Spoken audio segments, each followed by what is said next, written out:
We look for more complex, visually appealing games, and for that, we need to optimize our coding practices as much as possible. Most people agree that optimization should be done at the end. If something is working, why spend time on fixing it? But there are always a few things that need to follow specific patterns to make it work properly. So optimization must start from the beginning. Let's take a look at 3 of those cases.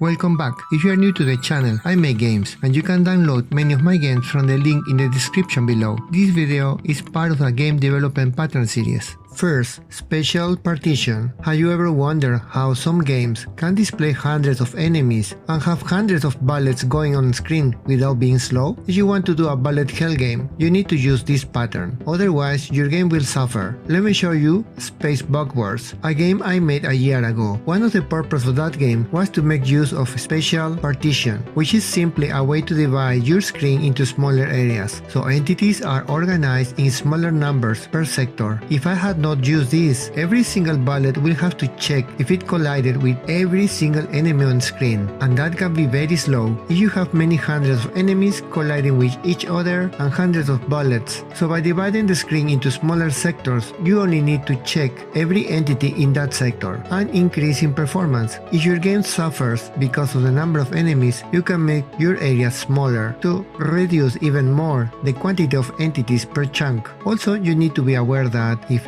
an entity like this one is too close to the border of the area, it can actually collide or affect entities in the next one. So you also need to check sectors that are close to the entity if the entity is close to the border. Also, the partition will help you find what entities need to be drawn. If you want to see more advanced methods, there are many more ways to partition space.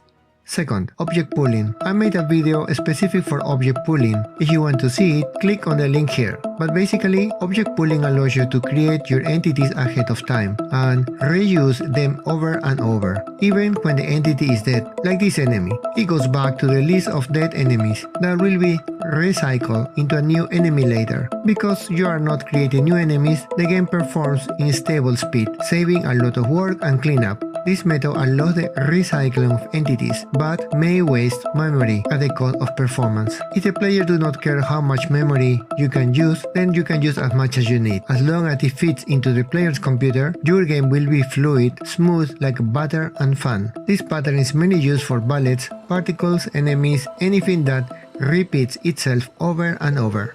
Third, dirty flag. No, I'm not talking about this one. Usually this happens when there are a lot of dependencies. For example, an auto resize control. The control will not know its future size until the main window resizes itself.